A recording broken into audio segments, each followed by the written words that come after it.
Have you ever heard of a place that simply vanished from the map? A place whispered about in hushed tones, but that no one dares to visit? Our story begins on an old dirt road, a path leading to a forgotten village, a ghost on the edge of our world. No current map acknowledges its existence. It's a blank space, a void. But for one curious journalist, a single cryptic photograph was all it took to ignite an obsession. An old, faded picture with a haunting inscription scratched on the back. They are still there. This chilling message was a call from the past, a beckoning from a place that time had tried to erase. Who were they, and where exactly was there? The journalist knew he had to find out. The road was long and the answers were buried deep, but the mystery of the forgotten village had already claimed him. He began his investigation where all forgotten things end up, a dusty town hall archive. Poring over brittle documents and yellowed maps, he finally found a name. The village was called Santa Brigida. The records were sparse, but one chilling fact stood out. The entire population had mysteriously disappeared in 1983. There were no census records after that year, no tax filings, no birth or death certificates. It was as if the whole community had simply ceased to exist overnight. The very last official record was a letter, tucked away in a mislabeled file. It was from the local priest, written in a frantic, almost illegible scrawl. The ink was smudged. The paper was stained with something dark and rust-colored, something that looked disturbingly like blood. The priest's words were a jumble of panic and prayer, speaking of shadows and a fear that had consumed his flock. The journalist's blood ran cold. This wasn't just a case of mass migration, it was a mass disappearance, and its final moments were recorded in terror. Armed with old coordinates from the archives, the journalist drove for hours, deeper into uncharted territory. His GPS was useless. Satellite maps showed nothing but dense forest. Yet as he rounded a final bend, it appeared. Santa Brigida. The village was real. It stood there, defiant of modern cartography, a pocket of the past preserved in eerie stillness. The houses were perfectly intact, their windows like vacant eyes staring out at him. A thin layer of dust covered everything, but it was as if the residents had just stepped out for a moment, leaving their lives behind. A child's tricycle lay on its side in a yard. A coffee cup sat on a porch railing, but the most unsettling part was the silence. An absolute, profound silence that seemed to press in on him from all sides. No birds chirped, no wind rustled the leaves. The air was heavy, stagnant, as if the village itself was holding its breath, waiting. As dusk began to bleed across the sky, painting the clouds in shades of orange and purple, the silence was shattered. A sound, faint at first, then growing louder, echoed through the empty streets. Bells. Church bells were ringing, but there was no church in sight. The metallic clang seemed to come from everywhere and nowhere at once. Then another sound joined the chorus, a low, sibilant whisper that coiled around him like smoke. It was his name, spoken on the wind. He spun around, his heart hammering against his ribs, but saw nothing but empty doorways and darkening alleys. That's when he saw him. Standing in the middle of the road was a small child. The boy's clothes were dated from another era, but it was his eyes that stopped the journalist cold. They were hollow, empty voids. The child stared at him, his expression blank, and asked a single terrifying question in a voice that held no emotion. "Did you come to get us?" The journalist, shaken, backed away from the child and found himself in what looked like the central square. In its center stood a decrepit clock tower. He looked up at its face, and a shiver traced its way down his spine. The hands were frozen at 3:17 a.m. It was the exact same time mentioned in the panicked, blood-stained letter from the priest. It was the moment time had stopped for Santa Brigida. Lying on a bench beneath the clock, as if left for him, was a leather-bound diary.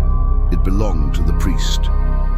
His hands trembling, the journalist opened it. The pages described a village living in fear of something that came from the forest. To protect themselves, the villagers had performed ancient rituals, desperate acts to ward off this unseen evil. But the diary's tone shifted from fear to absolute horror. The priest wrote that their rituals had failed. They hadn't banished the entity. They had invited something far, far worse into their home. They had sealed their own doom. Needing a place to process what he'd read, the journalist forced his way into one of the abandoned houses. The air inside was thick with the smell of decay and dust.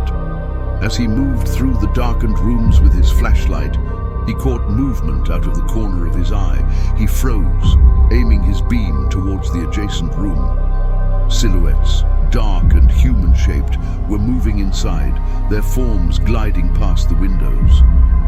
But he knew for a fact that the doors were locked from the outside, the windows sealed shut with rust and time. He was alone in the house.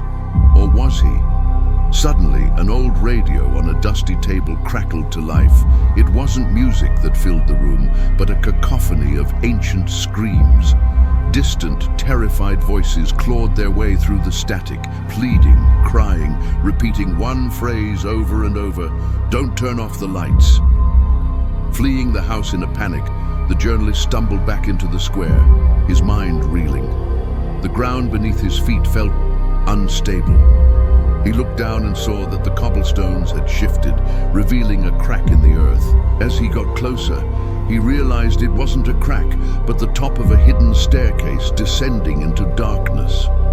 He had to know. With his flashlight leading the way, he descended into a cold, damp space. It was an underground chapel. The walls were covered in frantic carvings, strange symbols he didn't recognize, interspersed with prayers written in Latin. At the far end, on a stone altar, was a collection of small framed portraits. They were the residents of Santa Brigida, but every single face had been violently crossed out with black ink, every face except for one. At the very center of the altar was a new, pristine frame. Inside, it was a photograph of him. The whispers from outside now echoed within the chapel, growing louder, more urgent. They were no longer just whispering his name. They were speaking in full sentences. He could make out the words from the priest's diary, the details of the pact. He looked again at the portraits on the altar and understood. Each resident had signed a pact, a desperate bargain to continue existing beyond the flesh. They hadn't disappeared, they had transformed. The shadows he'd seen in the house began to seep into the chapel, coalescing from the corners, taking on vaguely human forms. They glided towards him, their empty eyes fixed on his. A chorus of voices rose around him, a chilling harmony of the dead. "You have found the way," they whispered as one. "Now you cannot leave." Terror gave him a final burst of strength. He scrambled up the stairs and burst out into the night, running blindly, not caring where he went, just needing to escape. He ran for the road, for his car, for the world he knew. But when he reached the edge of the village, the road was gone. There was nothing, just an impenetrable wall of ancient trees and thick, swirling fog. The village was an island, cut off from reality. In utter despair, he collapsed, the priest's diary still clutched in his hand. He opened it one last time, his flashlight beam shaking. His eyes fell upon the final, horrifying sentence, written in a different, clearer hand than the rest, as if added after the priest's demise. It read, "Whoever reads these words becomes part of Santa Brigida." The pact wasn't just for the original villagers. It was for anyone who uncovered their story.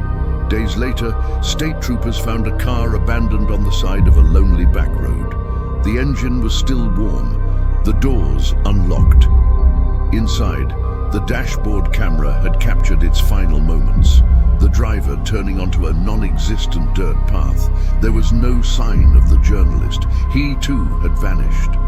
The only thing left behind was a single photograph lying on the passenger seat, a picture that couldn't possibly exist. It showed the village of Santa Brigida bustling with its inhabitants, and there in the crowd stood the journalist.